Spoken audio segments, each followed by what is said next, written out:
The 2026 World Cup starts in 2 days. No, I don't believe it either, but it's true. That opening game between Mexico and South Africa will take place on Thursday. Of course, this summer's event is being hosted across 3 countries in the Western Hemisphere: Mexico, Canada, and perhaps most controversially, the United States. I say that last one is controversial because the US is presently governed by one Donald Trump, who is sure to use the tournament for his own personal ends, be they funny, chaotic, or geopolitically hazardous. And the last few days have been unprecedented in some of the things happening to supporters, players, and even referees. On that last count, yesterday, it was revealed that Somali referee Omar Abdul Kadir Artan was dropped from the list of officials after he was barred from entering the United States at Miami International Airport. Artan, who is 34 and was a referee at last year's Under-20s World Cup tournament, says he was subject to an 11-hour immigration interview before being denied entry to the US despite holding the, quote, right papers and right visa. Artan was set to be the first Somali to referee at a World Cup finals ever, having previously officiated in the 2025 CAF Champions League final. That's Africa's equivalent to the UEFA Champions League.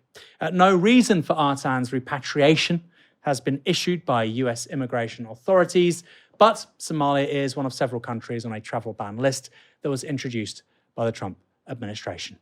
After speaking to the US authorities, world governing body FIFA said Artan would miss the tournament. Here's what ex-Arsenal and England legend Ian Wright had to say in response to that news. I just read that the Somalian referee has been denied entry. Every few hours, it's another story about fans denied, players denied, officials denied, journalists denied. Now refs, you know something, I'm laughing, but it's not funny. It's actually not funny. Something has to be said. It's expensive tickets, the most expensive tickets ever. Expensive accommodation, transport through the roof. It has to be said. You know, is this how the hosts behave, really? For the greatest game, the greatest tournament in the world, is this how the hosts behave? Are we not hearing more? Are we seeing how Qatar got dragged? Are we not hearing more?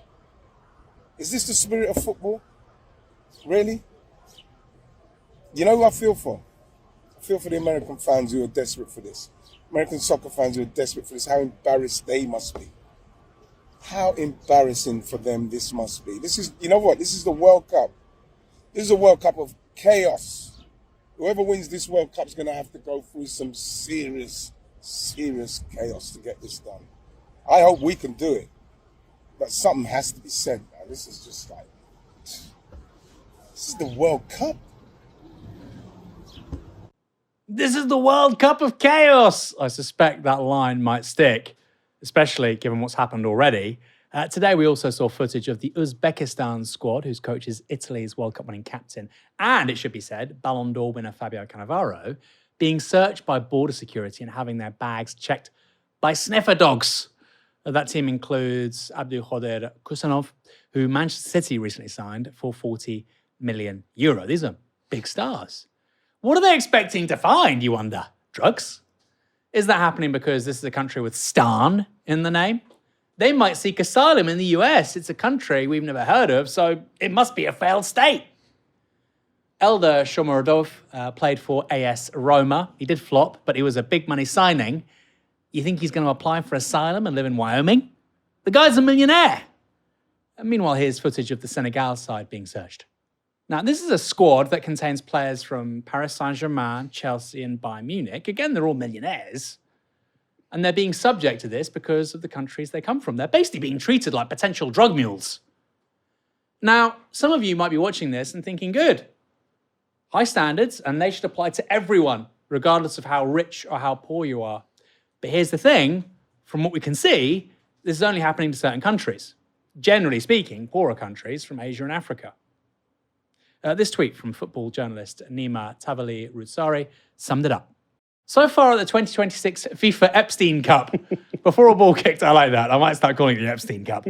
Senegal and Uzbekistan squads treated like criminals upon arrival, given full cavity searches. I don't think that's necessarily true, but They were searched, I think cavity searches. Africa's best referee sent back to Somalia despite having a diplomatic passport. Iraq team photographer sent back despite valid visa. AIPS, International Sports Journalists Association, calling on FIFA to sort out unacceptable visa issues of African and Iranian journalists. 90% of Moroccan fans with tickets denied entry. 14 members of Iran backroom staff denied visas. Not a word from Gianni, today I feel black, gay, disabled, etc. Infantino. More of that in a minute. You're thinking, what the hell is that last line? All of this is a world away from those incredible words of Gianni Infantino, who, by the way, has said nothing about any of these issues, just highlighted, whether it's the referee or fans or photographers. He hasn't said a word. Now, him not saying anything is very important because Infantino is the president of FIFA. Here's what Infantino said all the way back in 2022. Today, I have very strong feelings. I can tell you that. Today, I feel Qatari. Today, I feel Arab. Today I feel African.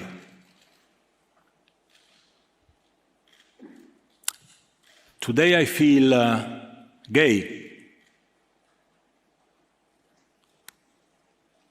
Today I feel disabled. Today I feel a migrant worker. That was deep woke. That was deep woke. That was Gianni Infantino in his woke era. I feel like a disabled migrant worker. No, you're a millionaire European with Swiss heritage, leading one of the world's most venerable sporting associations.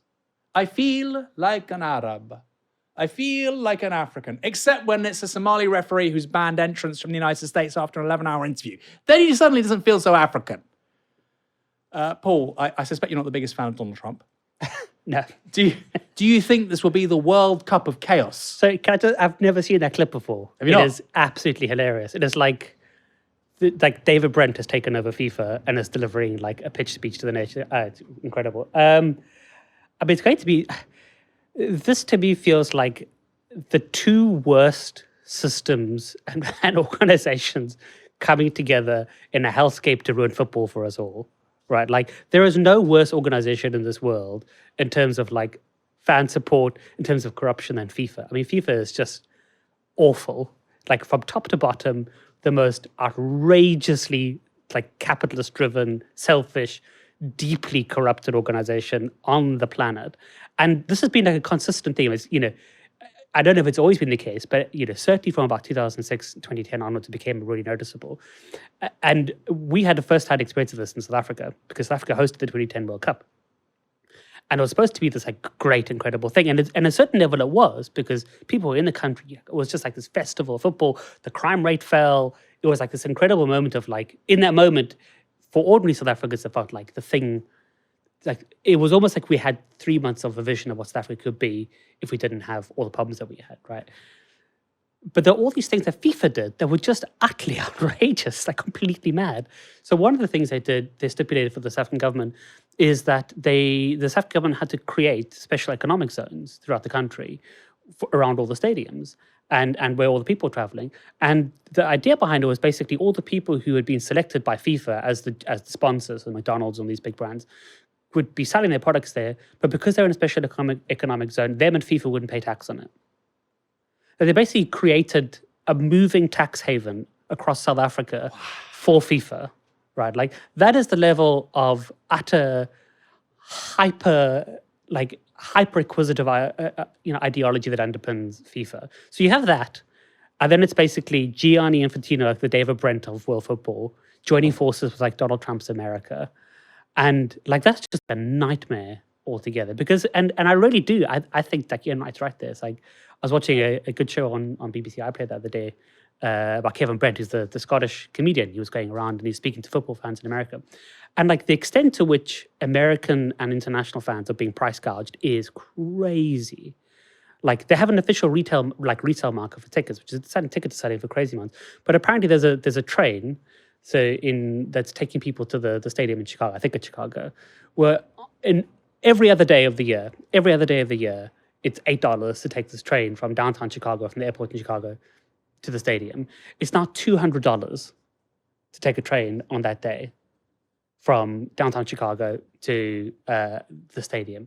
And that's just like these awful combination of like the most acquisitive, deeply corrupted, entirely captured by capital football body, which really is like it's a blight on world football. It really is at this point. Like it's just like an awful system to extract wealth for like the worst people, and then every now and again provide sport washing services for dictators.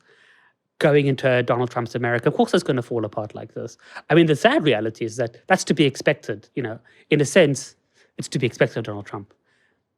I think where we as like football fans and people of the world can affect some degree of change is like FIFA. FIFA is just rotten. Like FIFA needs to just be like everybody needs to be fired. We need to start from scratch and have like bottom up football.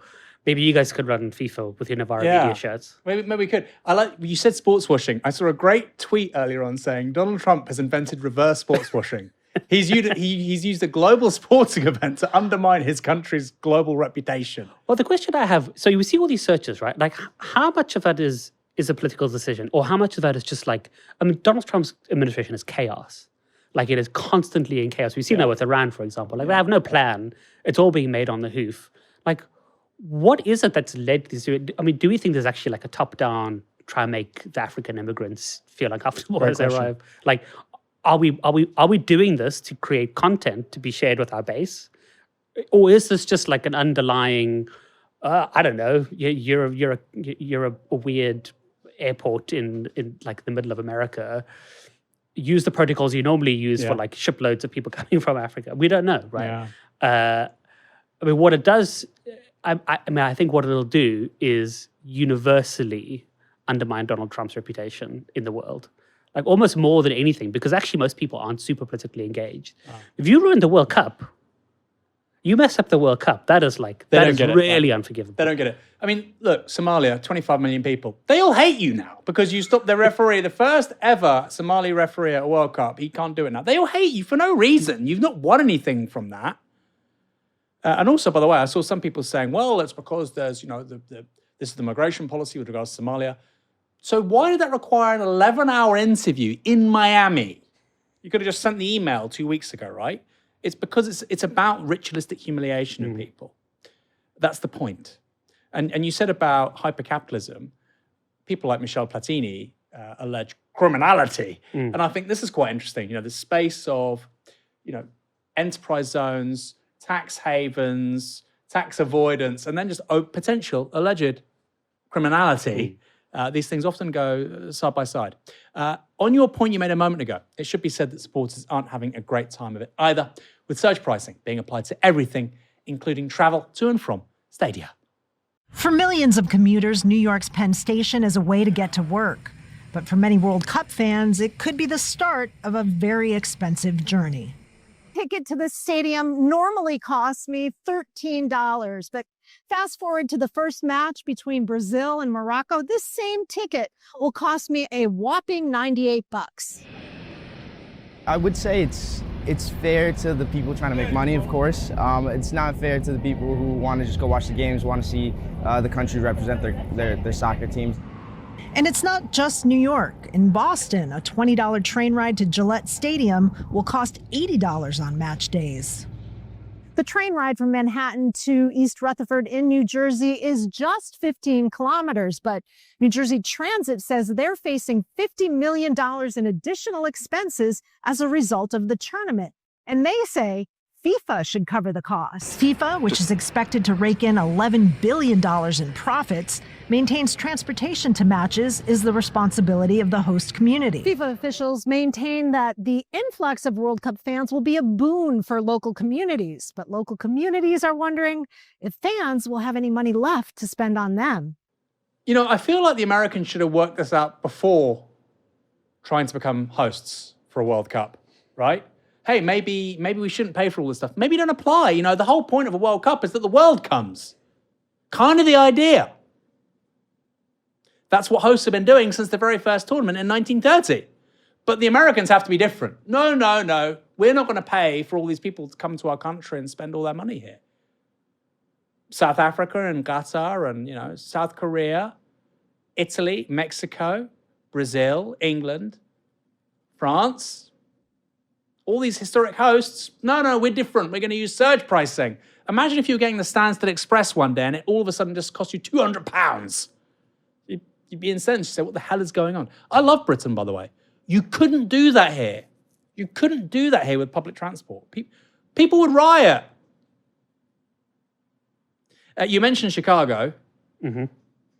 Any sort of final thoughts on the way that America is treating this World Cup? Because like you say, you were at the sort of the coalface of this whole debate in South Africa in 2010. Do you think it's got worse? Well, what's interesting there, I mean, I was just watching that clip and I was thinking to myself, geez, there was a real issue, right, with the World Cup when it used to go, it used to be hosted in countries that already had stadium or like already had the infrastructure for it. And then then the World Cup used to be given to, in South Africa, there's an argument, you give it to South Africa because it's going to be a mode of economic growth. And the critique of FIFA the critique of FIFA at the time from a left-wing perspective, or even just from a national perspective, was that actually what you end up having is the FIFA makes huge amounts of money, puts no money in itself, which really just extracts huge amounts of value, puts an almost no cost itself. And then these countries end up, building stadiums and they build infrastructure. And then after the World Cup, a lot of these stadiums aren't used. And you can, Greenpoint Stadium in Cape Town is like barely, you have football, which is barely Washington. America's not the same thing. America already has existing infrastructure. So if you're already having Americans starting to say, like, hold on a second, like, is this an economic white elephant for us? You must be thinking, like, the level of extraction that FIFA is achieving in this World Cup to create that level of resentment in a country which doesn't have to do outlays. It doesn't have to build a bus rapid transit system to carry people from, Tambo Airport to the stadium. Like, all the stuff is there already. Like, it shows the extent to which this level of acquisition and this level of unfairness is filtering through even to a country where they're not like a developed country. It's basically saying, actually, I think we're being ripped off here by FIFA. I bet it's extraordinary. I mean, that kind of felt like a literal nightmare. I was going to say a nightmarish fever dream, but a literal nightmare. People are now paying $200 to go to the Gillette Stadium. This is what happens when you have the end of ideology, folks.